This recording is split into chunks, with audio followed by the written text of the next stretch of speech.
जो भी आंदोलन होता है उसमें एक शक्ति होती है और वो शक्ति जनता की ताकत होती है।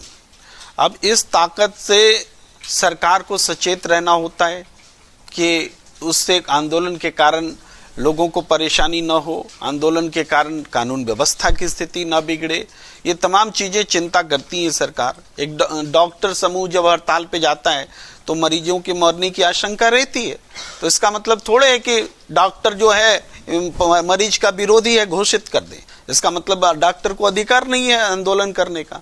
आंदोलन होगा, डॉक्टर अगर आंदोलन पे जाएंगे तो मरीज की मौत होगी, लेकिन इसकी जिम्मेदारी चुनी हुई सरकार की होती है कि वो मरीज की मौत ना हो और डॉक्टर को आंदोलन पे रोके, क्योंकि जनता ने सरकार को चुना है, डॉक्टरों को नहीं चुना है।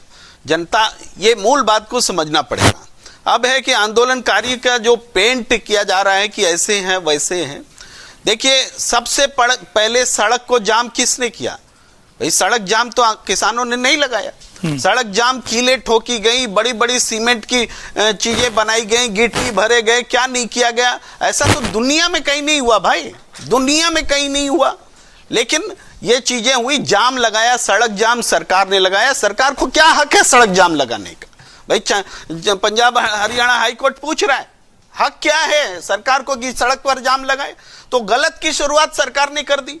अब वो ट्रैक्टर, अगर उसने तैयारी की कि हम इस बैरिकेड को तोड़ेंगे, तो वो उस ट्रैक्टर में जो भी बदलाव का जिक्र अवधेश जी कर रहे हैं, उस बदलाव के लिए जिम्मेदार सरकार हुई कि वो आंदोलनकारी हुआ। उसने क्यों इस तरह से सीमेंटिंग की बैरिकेड की? उसको क्या हक है सरकार को कि सड़क पर चलने नहीं देंगे, दिल्ली में घुसने नहीं देंगे? दिल्ली क्या किसी के बाप की है? दिल्ली क्या किसानों की नहीं है? क्या आम जनता की दिल्ली नहीं है? और लेकिन दिल्ली में हम घुसने नहीं देंगे, ये कौन सा संकल्प है? ये संकल्प ही अलोकतांत्रिक है। जब सरकार जब अलोकतांत्रिक हो जाएगी, सरकार तो बुलडोजर न्याय बोलती है भाई। बुलडोजर से किसी को कुछ भी कर लो। आप रिपोर्टिंग कर रहे हैं, आपकी रिपोर्टिंग अगर अगेंस्ट में होगी सरकार की, तो सरकार जाके आपका बुलडोजर से घर गिरा दे सकती है। भाई क्यों हम 144 धारा तोड़ेंगे तो हमारा घर सरकार बुलडोजर से गिरा दे सकती है? क्यों आप पूछ नहीं सकते? बुलडोजर न्याय है। जब सरकार जब बुलडोजर न्याय को न्याय बताएगी तो जनता से क्या आप अपेक्षा करते हैं? जनता तो, आंदोलन तो होता ही है कानून को तोड़ने के लिए। आंदोलन का 144 धारा फॉलो करके आंदोलन होगा कि डिसिप्लिन में आइए, लाइन में लग जाइए और दिल्ली में जाइए।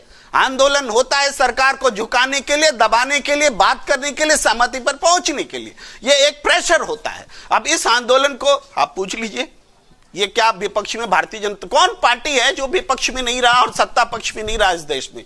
तो विपक्ष में जब रहते हैं तो क्या इन्होंने आंदोलन नहीं किए?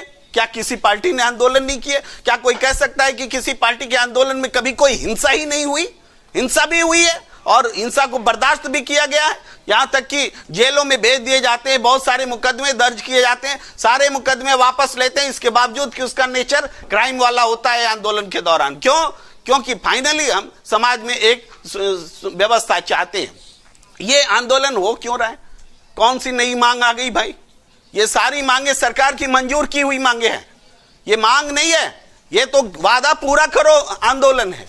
तो वादा पूरा करने के लिए भी आंदोलन करना पड़ेगा क्या? जो आपने कमिट कर दिया कि हम कानून वापस लेते हैं, काला कानून वापस लेते हैं, और उसके बाद में कहा कि अब एमएसपी बनाते हैं। एमएसपी की 37 बैठकें हो गई, उस बैठक के बारे में देश को कुछ पता नहीं है। अब भी कह रहे हैं कि टाइम चाहिए और आंदोलन चाहिए। तो आपको क्या 5 साल के लिए चुनने के बजाय क्या आपको 50 साल के लिए चुना जाएगा? जनता 5 साल आपको चुन के देती है, आप 3 साल में अब तक कोई परिणाम नहीं निकाल सके और अब कहते हैं कि फिर अगली बार चुन के आएंगे। अगली बार चुन के ही नहीं आओगे तुम।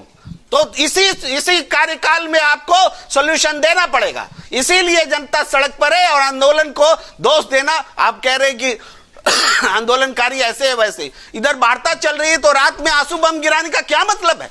रात में आंसू बम गिराएंगे आप? ये इजराइल और हमास की लड़ाई बना दिया है क्या आपने? और ये जो हालात बना दिया, और उसके बाद अगर कोई बेचैनी में कोई प्रतिक्रिया करेगा तो उसको देशद्रोही कहोगे? देशद्रोही वो लोग हैं जो जनता पर, अपनी जनता पर आसमान से बम गिरा रहे हैं। ये अलोकतांत्रिक सरकार है, ये जनता विरोधी सरकार है और इसका जवाब जनता देगी।